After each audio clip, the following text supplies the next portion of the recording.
साल के इस आखिरी वीडियो में आपका स्वागत है। आपके इतने प्यार और सपोर्ट का द प्लॉट पजल दिल से धन्यवाद करता है। कहानी की शुरुआत होती है और हम एक रहस्यमयी लैब को देखते हैं जहां दो जेनेटिक साइंटिस्ट क्लाइव और एलिसा एक खुफिया प्रोजेक्ट पर काम कर रहे थे। ये दोनों इस लैब में जेनेटिक म्यूटेशन करके अलग अलग जीव बनाते हैं ताकि इनकी कंपनी इन जीवों से दवाइयां बना सके और उन्हें मार्केट में अच्छे दाम पर बेच सके। पहले क्लाइव और एलिसा सिर्फ जानवरों के डीएनए को मिलाकर नए प्राणी बनाया करते थे और उन्हीं प्राणियों के प्रोटीन से अलग अलग बीमारियों की दवाइयां तैयार की जाती थीं। अभी के लिए ये दोनों एक्सपेरिमेंट्स के जरिए एक नई प्रजाति बनाने की कोशिश कर रहे थे जिसके जरिए वे कैंसर जैसी बीमारी को जड़ से खत्म कर देंगे। लेकिन इस बार उन्होंने कुछ ऐसा बना दिया जिसकी अब तक किसी ने कल्पना भी नहीं की थी। वह एक अजीब और अनोखा मेल प्रजाति का क्रिएचर था। इससे पहले एलिसा उसी प्रजाति की एक फीमेल क्रिएचर को भी बना चुकी थी और जब उन्होंने इन दोनों क्रिएचर को एक साथ रखा तो वे दोनों एक दूसरे के प्रति आकर्षित होने लगे और एक दूसरे से मिलकर एक नए ओवरी का निर्माण किया। ये देखकर क्लाइव और एलिसा समझ गए कि उनका एक्सपेरिमेंट पूरी तरह सफल रहा। इस बात की खुशी मनाते हुए वे दोनों अपनी कंपनी पहुंचते हैं और बड़े उत्साह के साथ अपने बॉस को बताते हैं कि उन्होंने कई जानवरों के डीएनए मिलाकर एक नई प्रजाति बनाई है जिसके प्रोटीन से अनगिनत बीमारियों की दवाइयां तैयार की जा सकती हैं। वे आगे बताते हैं कि हमने इंसान और जानवर के डीएनए को मिलाकर एक नई ब्रीड बनाने का तरीका भी खोज लिया है जिससे मेडिकल साइंस की दिशा हमेशा के लिए बदल जाएगी। उनकी बातें सुनकर पहले तो उनकी बॉस हैरान रह जाती हैं और गहरी आवाज में कहती है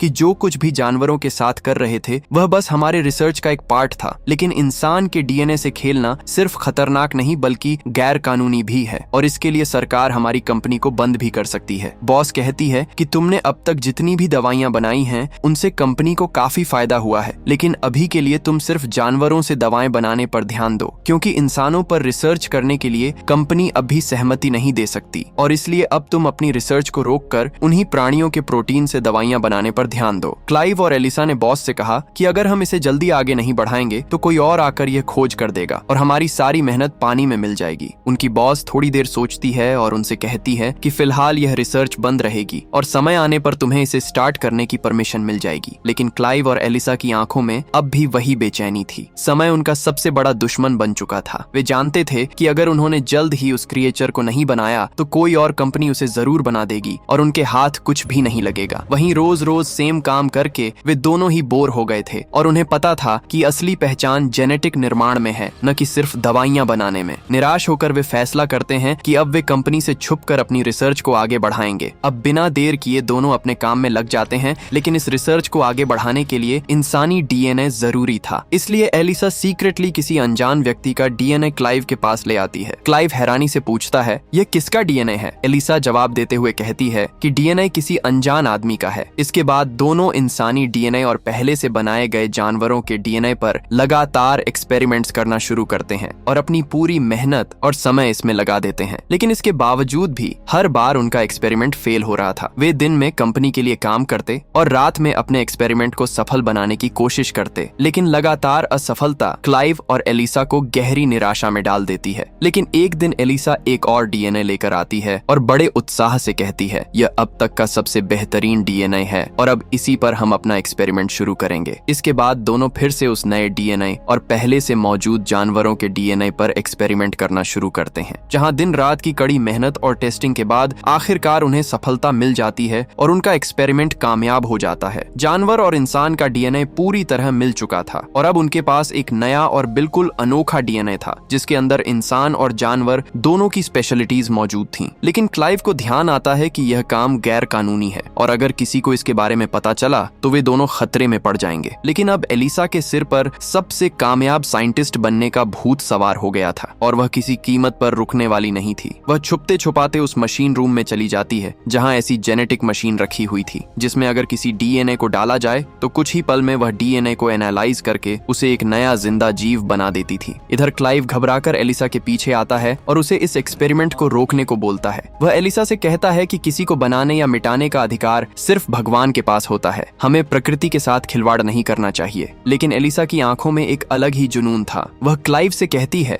कि इस दुनिया में हर रोज अनगिनत लोग मरते हैं और हो सकता है हमारे एक्सपेरिमेंट की वजह से इन लोगों की जान बच जाए। उसकी बातें सुनने के बाद क्लाइव भी उसकी बात मान लेता है और दोनों अपने एक्सपेरिमेंट को आगे बढ़ाने में लग जाते हैं। लेकिन उस मशीन में वह जीव धीरे धीरे विकसित हो रहा था तो ये दोनों आराम करने के लिए अपने घर वापस आ जाते हैं और इनकी कुछ प्यार भरी बातों से हमें पता चलता है कि असल में ये दोनों पति पत्नी हैं। वे दोनों आगे कुछ करते उससे पहले ही उन्हें लैब से मशीन ओवरलोड होने का मैसेज आता है और वे दोनों भागते हुए लैब पहुंचते हैं, जहां उन्हें पता चलता है कि उस मशीन का प्रेशर बहुत ज्यादा बढ़ गया है और बेबी को सांस लेने में दिक्कत हो रही है। दोनों बिना समय गंवाए उस मशीन को ठीक करने में लग जाते हैं, जहां एलिसा उस टैंक को ठीक करने की कोशिश करती है, लेकिन अचानक कोई चीज उसके हाथ को अंदर खींचने लगती है, जिससे एलिसा और क्लाइव काफी घबरा जाते हैं। एलिसा को दर्द में देखकर क्लाइव टैंक को खोल देता है और कांच को तोड़कर एलिसा को फ्री करता है। और इसी बीच हम इस क्रिएचर के बच्चे को भी देख पाते हैं जो अब आजाद हो चुका था। क्लाइव बिना समय गंवाए एक डिब्बे की मदद से उस क्रिएचर को कैद कर देता है और देखता है कि उस क्रिएचर ने एलिसा के हाथ में काट लिया है, जिसकी वजह से एलिसा की तबीयत काफी खराब होने लगती है और उसे दौरे भी पड़ने लगते हैं। क्लाइव काफी घबरा जाता है और केबिन में दवाइयां ढूंढने लगता है। कुछ देर टटोलने के बाद उसे सही दवा मिल जाती है और वह उस दवा को एलिसा को लगा देता है, जिससे एलिसा की जान बच जाती है। रात को क्लाइव एलिसा से कहता है कि वह उस मॉन्स्टर को जान से मार देगा, लेकिन एलिसा उसे ऐसा करने से मना करती है। अगले दिन दोनों उस जीव को एक चैम्बर में बंद करके अपनी टेस्टिंग लैब में ले आते हैं और जब एलिसा उसे चेक करती है तो उसे पता चलता है कि वह जीव तो पहले ही यहाँ से भाग चुका है। अब इस बात को जानते ही एलिसा मदद के लिए चिल्लाती है, लेकिन क्लाइव तक उसकी आवाज नहीं पहुंचती। वहीं पलक झपकते ही वह मॉन्स्टर भी एलिसा के सामने आ जाता है और आसपास की चीजों को तोड़ने लगता है, लेकिन एलिसा वहां से भागने के बजाय वहीं उसे अपने पास बुलाने लगती है और उसे कंट्रोल करने की कोशिश करती है। लेकिन क्लाइव को यह बात बहुत बुरी लगती है क्योंकि वह जीव काफी खतरनाक हो सकता था। वह किसी तरह चैम्बर के अंदर आता है और एलिसा को जबरदस्ती वहां से बाहर ले आता है। यहाँ वह एलिसा पर काफी गुस्सा करता है क्योंकि उसकी एक गलती की वजह से वह क्रिएचर उसे मार सकता था, लेकिन एलिसा उस जीव को मॉन्स्टर नहीं समझती और गैस ऑन कर देती है ताकि वह क्रिएचर बेहोश हो जाए और ये दोनों उसके बारे में और भी जानकारी जुटा सकें। इसके बाद एलिसा उस जीव की जांच करती है और उसे पता चलता है कि इस जीव की पूंछ में एक जहरीला डंक है और यह एक मादा जीव है। इसी के साथ इन्हें यह भी पता चलता है कि इस जीव के सेल्स बहुत तेजी से बढ़ रहे हैं, तो हो न हो यह जीव कुछ ही दिनों में मर जाएगी। इसके बाद क्लाइव को लैब में काम करता देखते हैं, जहां उसे एयर डक्ट से उस क्रिएचर के गुर्राने की आवाजें सुनाई देती हैं। उसका साथी पूछता है कि क्या वह किसी नई खोज पर काम कर रहा है, तो क्लाइव वहां रखा रेडियो ऑन कर देता है ताकि किसी को उस जीव की आवाजें न सुनाई दें। कुछ देर वहां काम करने के बाद वह ऊपर अपनी लैब में आता है, जहां एलिसा ने उस जीव को एक हाइड्रोजन सिलेंडर से बांध रखा था और वह उसकी प्रोग्रेस की हर चीज नोट कर रही थी। क्लाइव ड्रॉपर की मदद से उसे खाना खिलाने की कोशिश करता है, लेकिन वह क्रिएचर इधर उधर भागने लगता है, जिससे तंग आकर एलिसा उसे एक कंबल से पकड़ लेती है और तब क्लाइव उसे खाना खिलाने लगता है। लेकिन इसके बाद भी वह क्रिएचर खुद को आजाद करने में कामयाब हो जाता है और वहां से भागने लगता है। इसी बीच क्लाइव की कैंडी नीचे गिर जाती है, जिसे वह क्रिएचर खाने लगता है। अब यह देखकर क्लाइव समझ जाता है कि इस जीव को कैंडी पसंद है,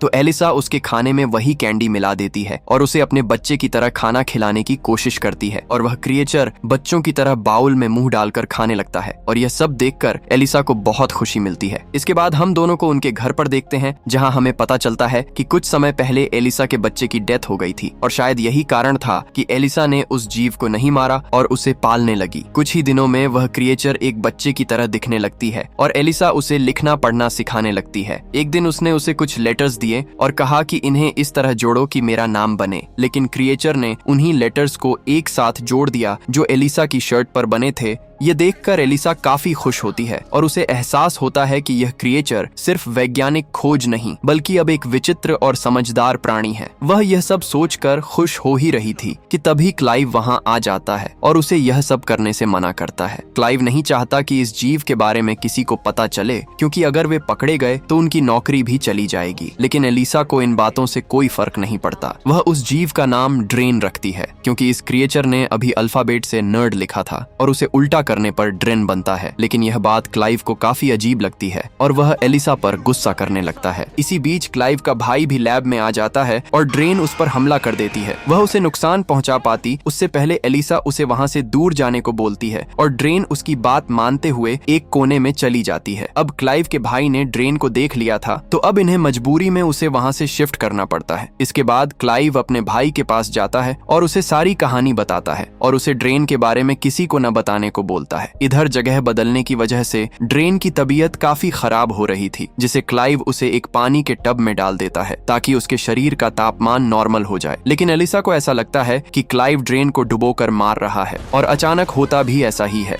ड्रेन की बॉडी पानी में शांत हो जाती है। एलिसा को लगता है कि ड्रेन मर गई, लेकिन अगले पल वह पानी में सांस लेने लगती है और उसकी तबीयत में सुधार होने लगता है। उसी रात एलिसा उसे अपने बच्चे का टॉय देती है और उसे कहती है कि वह हमेशा उसके साथ रहेगी। उसे सुलाने के बाद वह क्लाइव के पास आती है और वे दोनों काफी रोमांटिक होने लगते हैं। लेकिन वहीं हम देखते हैं कि पर्दे के पीछे से ड्रेन उन्हें देख रही है। इसके बाद हम कंपनी की बॉस को देखते हैं, जो प्रेस के सामने सबको बताती है कि उनकी कंपनी ने 2 ऐसे बायोलॉजिकल जीव बना दिए हैं जिनकी मदद से वे किसी भी बीमारी का इलाज ढूंढ सकते हैं। इसके बाद क्लाइव और एलिसा अपना प्रेजेंटेशन शुरू करते हैं, जहां वे दोनों जीव एक दूसरे के पास आते हैं, लेकिन अगले ही पल एक दूसरे पर हमला कर देते हैं और तब तक लड़ते हैं जब तक उन दोनों की मौत नहीं हो जाती। अब इनका प्रोजेक्ट पूरी तरह फेल हो चुका था, तो बॉस उन्हें अपने केबिन में बुलाकर खूब डांटती है और उन्हें यह पता करने को बोलती है कि आखिर उन दोनों जीवों ने हमला क्यों किया। अब तक ड्रेन भी काफी बड़ी हो चुकी थी और उसे अब लैब में रखना सेफ नहीं था, इसीलिए दोनों उसे एक बॉक्स में भरकर एक सुनसान जगह पर ले आते हैं। लेकिन बाहर आते ही ड्रेन वहां से भाग जाती है और जब वे लोग उसे ढूंढने जाते हैं तो पाते हैं कि ड्रेन तो एक जानवर को मार के खा रही है। वे दोनों उसे घर ले आते हैं और उसे वहीं पर रहने को बोलकर खुद लैब आ जाते हैं। इधर घर पर ड्रेन एलिसा की दी हुई चीजों से खेलने लगती है और वे दोनों यह पता लगाने में लग जाते हैं कि उन जीवों ने आपस में लड़ाई क्यों की, जहां जांच के दौरान उन्हें पता चलता है कि इन जीवों के पास अपना जेंडर चेंज करने की एबिलिटी भी थी और जब वे अपना प्रेजेंटेशन दे रहे थे तब उन दोनों जीवों ने अपना जेंडर बदल लिया था और इसी वजह से वे दोनों लड़कर मारे गए। उधर घर पर एलिसा ड्रेन को खाना खिलाने की कोशिश कर रही थी, लेकिन ड्रेन खाना खाने से इनकार कर देती है और छत को तोड़ते हुए ऊपर आ जाती है। क्लाइव बड़ी मुश्किल से ऊपर आता है और ड्रेन को नीचे चलने को बोलता है, लेकिन ड्रेन उसकी एक नहीं सुनती और वहां से आगे बढ़ने लगती है। लेकिन अचानक उसके पंख भी निकल आते हैं और तब क्लाइव को पता चलता है कि ड्रेन के पास उड़ने की शक्तियां भी हैं। नीचे आने के बाद एलिसा ड्रेन का मेकअप करती है और देखती है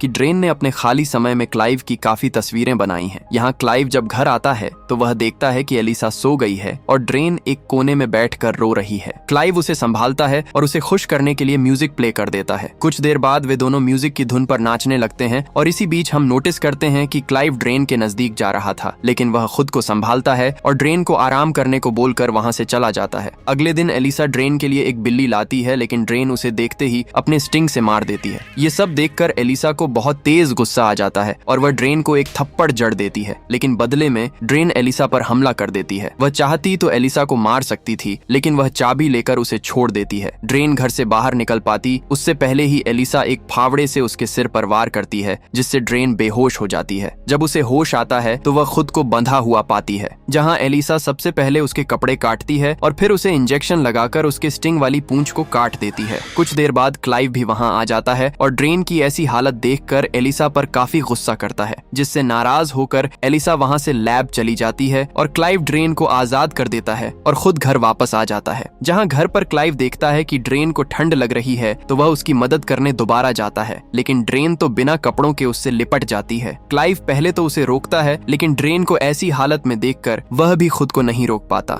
और वे दोनों एक दूसरे से प्यार करने लगते हैं। और इसी बीच हम देखते हैं कि ड्रेन का स्टिंग वापस आ जाता है। वे दोनों एक दूसरे में खोए हुए थे कि तभी वहां एलिसा आ जाती है और यह सब देख लेती है। क्लाइव उसे समझाने की काफी कोशिश करता है, लेकिन एलिसा उसकी एक नहीं सुनती और वहां से चली जाती है। शाम को क्लाइव घर आता है और एलिसा को समझाने की कोशिश करता है, लेकिन उन दोनों के बीच बहस होने लगती है। इसी बीच क्लाइव को यह भी पता चल जाता है कि वह तीसरा डीएनए किसी और का नहीं बल्कि एलिसा का था। दोनों काफी इमोशनल हो जाते हैं और एक दूसरे की गलती को मानकर सब सही करने का डिसाइड करते हैं। वे वापस शेल्टर आते हैं और देखते हैं कि ड्रेन की तबीयत काफी खराब है। क्लाइव बताता है कि उसकी जिंदगी पूरी हो गई है और अब वह मरने वाली है। कुछ देर बाद ड्रेन इस दुनिया को छोड़कर चली जाती है। क्लाइव एलिसा को संभालता है और दोनों मिलकर उसे जंगल में दफना देते हैं। इसके बाद क्लाइव उसकी सारी चीजों को भी जला देता है ताकि किसी को ड्रेन के बारे में पता न चले। वे दोनों वहां से निकल पाते कि तभी क्लाइव का भाई केविन अपने सुपरवाइजर को लेकर वहां आ जाता है। सुपरवाइजर उनसे उस जीव को देखने की मांग करता है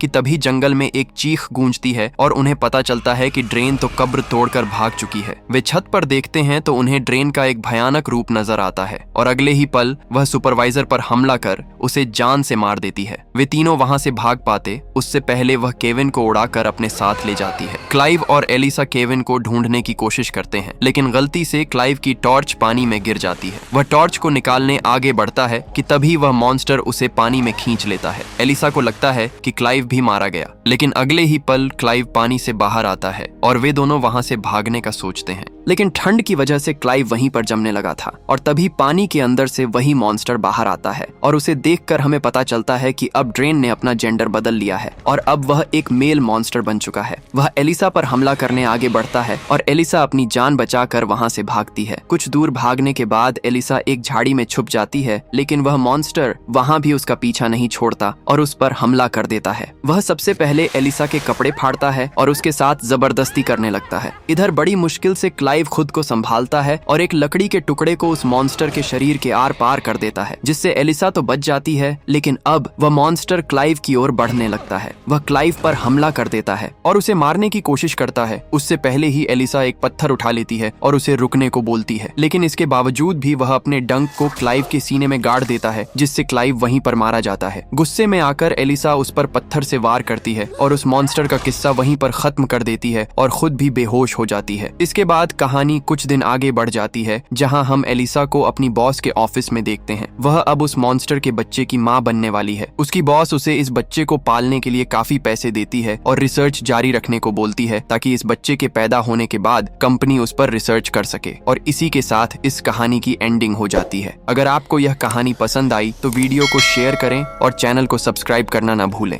मिलते हैं आपसे अगले वर्ष, तब तक के लिए हैप्पी न्यू ईयर और नए साल की ढेरों बधाई।